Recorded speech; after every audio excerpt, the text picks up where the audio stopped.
Hola, ¿cómo están? Bienvenidos a un capítulo más. Vamos a seguir leyendo la Biblia. Estamos leyendo un capítulo diario. Yo estoy leyendo mi Biblia Reina Valera 1960 y quiero invitarte a que te prepares, que vayas por tu Biblia, que traigas una libreta. Vamos a iniciar con Mateo capítulo 9. Si no has visto los anteriores videos, te invito a que vayas corriendo a verlos y después te vayas en orden para seguir la cronología, sobre todo de la vida de Jesucristo. Estamos leyendo los 4 evangelios, Mateo, Marcos, Lucas y Juan, y ya vamos en el día número 11. Gracias a Dios hemos sido puntuales. Gracias a Dios también hemos aprendido muchas cosas de su palabra. Bueno, sin más, vamos a entrar a este capítulo que tiene 30 versículos. Dice así: Cuando Jesús terminó de dar instrucciones a sus 12 discípulos, se fue de allí a enseñar y a predicar en las ciudades de ellos. Y al oír Juan en la cárcel los dichos de Cristo, le envió 2 de sus discípulos para preguntarle: ¿Eres tú el que había de venir o esperamos a otro? Respondiendo Jesús le dijo: Id y haced saber a Juan estas cosas que oís y veis. Los ciegos ven,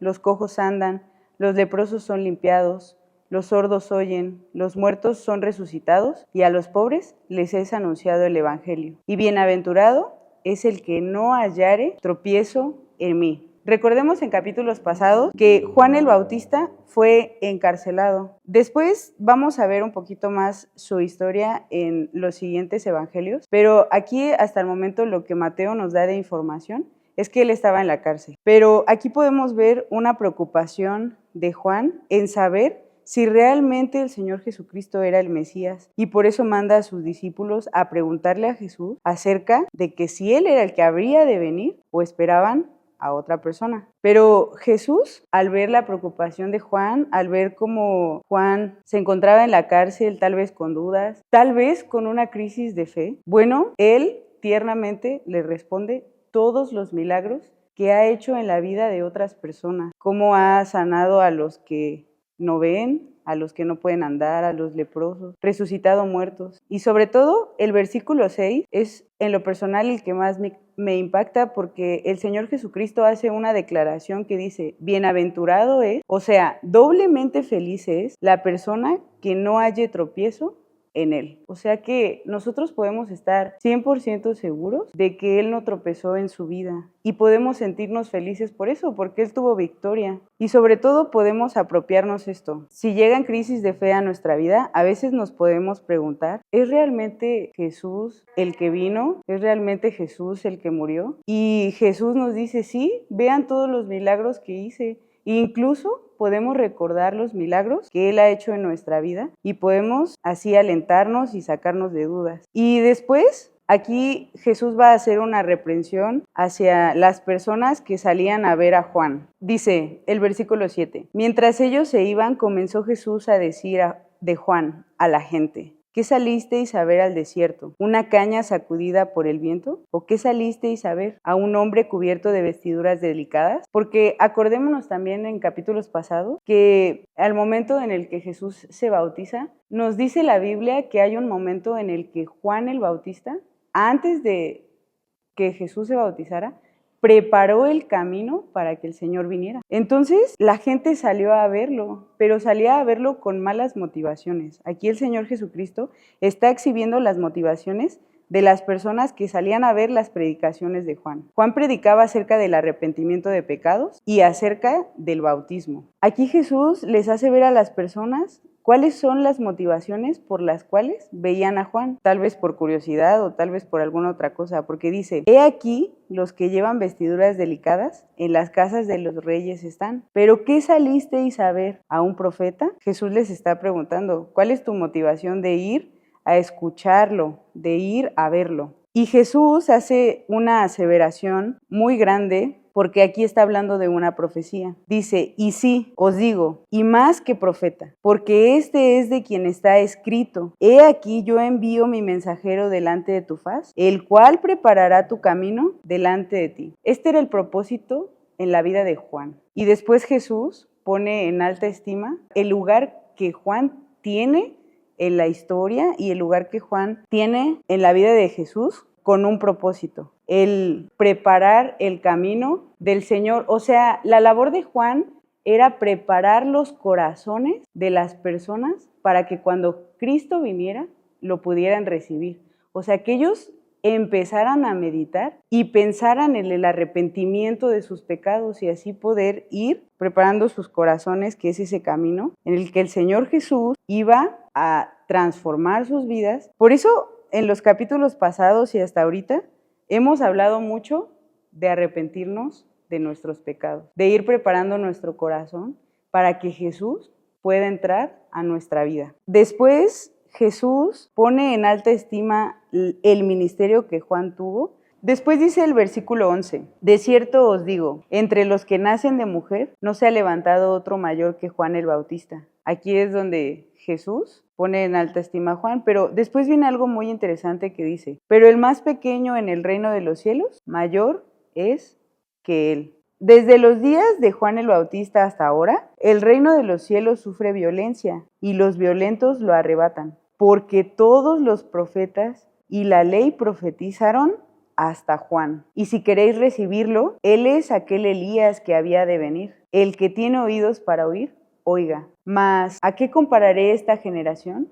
Es semejante a los muchachos que se sientan en las plazas y dan voces a sus compañeros diciendo, os tocamos flauta y no bailasteis, os endechamos y no lamentasteis. Porque vino Juan, que ni comía ni bebía, y dicen, demonio tiene. Vino el Hijo del Hombre, que come y bebe, y dicen, he aquí un hombre comelón y bebedor de vino, amigo de publicanos y de pecadores. Pero la sabiduría es justificada por sus hijos. Aquí vemos dos situaciones. Una, alguien que era pues sí, más sencillo, que comía miel silvestre, que comía langostas, que vestía de pelo de camello y que vivía en el desierto, ¿no? Y las personas decían, no, él no viene de parte de Dios, no le hagamos caso, tiene un demonio. Y después viene alguien totalmente contrario, que come, que bebe vino, que se junta con pecadores, que se junta con publicanos, y tampoco les parecía.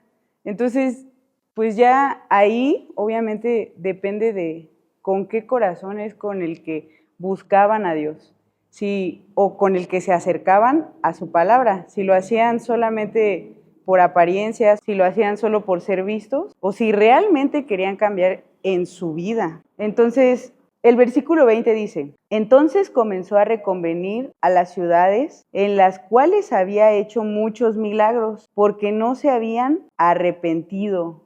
Qué fuerte. O sea, Jesús viene haciendo milagros, Juan preparó el camino, Juan preparó sus corazones, hablándoles del arrepentimiento. Jesús se bautizó, una voz del cielo dijo, este es mi Hijo amado en que tengo complacencia, ya nos enseñó las bienaventuranzas, ya hizo milagros, ya nos demostró que es Dios, que tiene poder para salvar los pecados y hasta ahorita las personas no mostraban un arrepentimiento sincero. Y muchas veces podemos ser así nosotros. Dios cumple sus promesas, Dios nos ayuda, Dios nos sana, nos perdona y seguimos sin creerle. Muchas veces somos así, pero así es la humanidad. Tenemos que pensar en que con qué motivación nos estamos acercando a Dios para buscarle y que transforme nuestras vidas, porque después viene una reprensión acerca del arrepentimiento, de que tenemos que arrepentirnos sinceramente, porque Jesús con estas palabras dice, ay de ti, Corazín, en el versículo 21, ay de ti, Betsaida, porque si en Tiro y en Sidón se hubieran hecho los milagros que se han hecho en vosotros, tiempo a que se hubieran arrepentido en Cilicio y en ceniza. O sea, Corazín y Betsaida eran lugares en donde Jesús estaba haciendo estos milagros, estaba demostrando que Él era Dios y estaba tratando de que las personas se arrepintieran y no lo hicieron.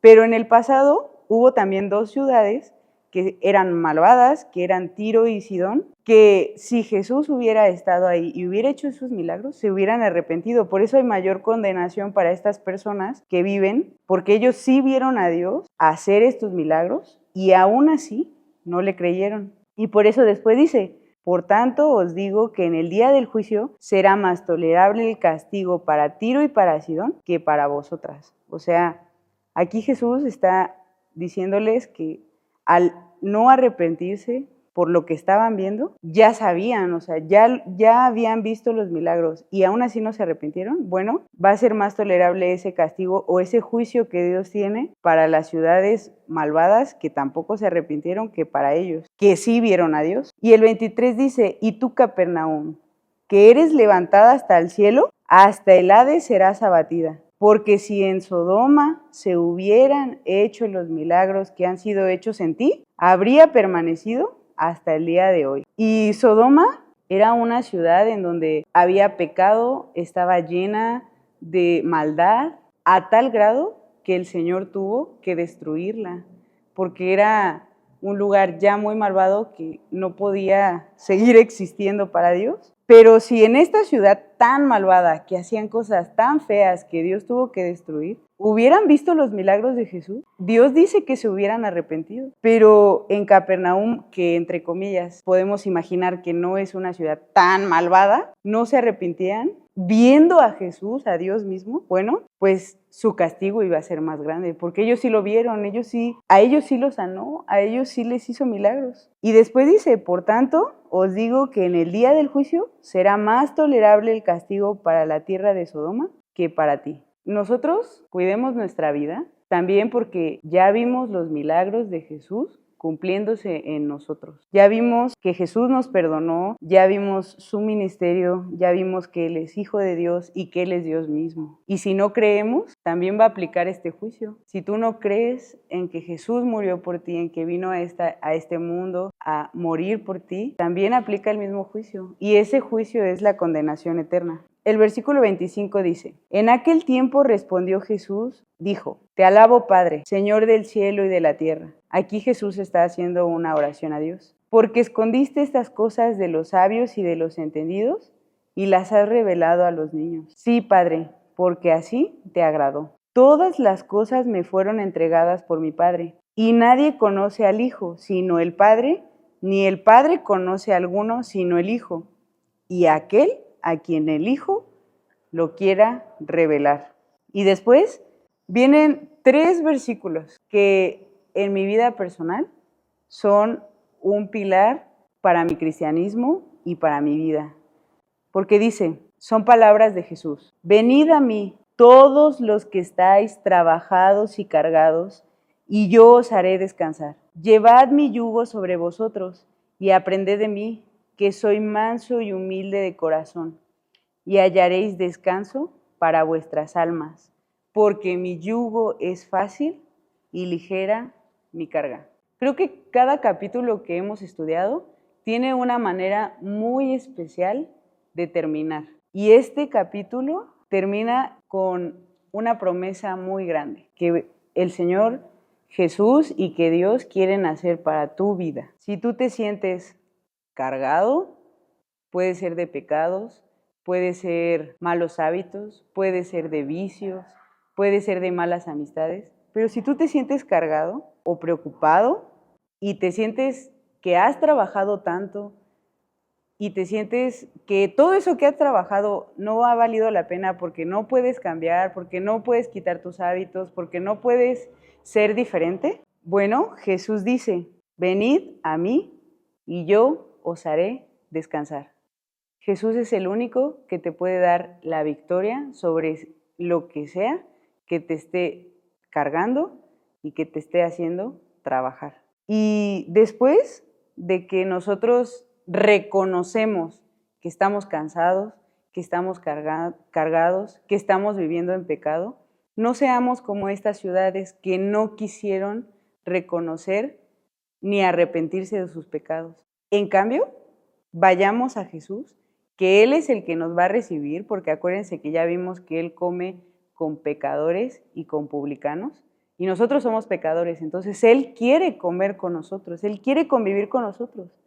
Y vayamos a Él a entregarle todo lo que sea que estemos cargando. Y después nos hace una invitación en la que dice, llevad mi yugo sobre vosotros y aprended de mí, que soy manso y humilde de corazón, y hallaréis descanso para vuestras almas. Jesús promete en nuestra vida que si llevamos su yugo que si llevamos sus enseñanzas, que si hacemos lo que Él nos manda, que si estamos cerca de Él, que si le amamos y le obedecemos, bueno, entonces hallaremos el descanso que necesitamos en nuestra vida.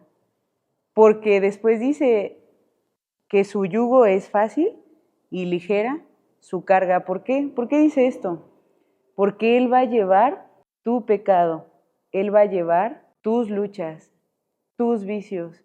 ¿Y sabes qué va a hacer? Los va a transformar en cosas buenas, cosas que se parecen a Él. Por eso llevamos su yugo, para parecernos a Él, para ser como Él. Pero eso es fácil porque Él, siendo todopoderoso, haciendo todos estos milagros, sanando a toda esta gente, Él es el que nos va a ayudar. Entonces, yo espero que si tú te sientes así, puedas acercarte hoy a Jesús. Hasta aquí el video de hoy. Nos vemos el día de mañana.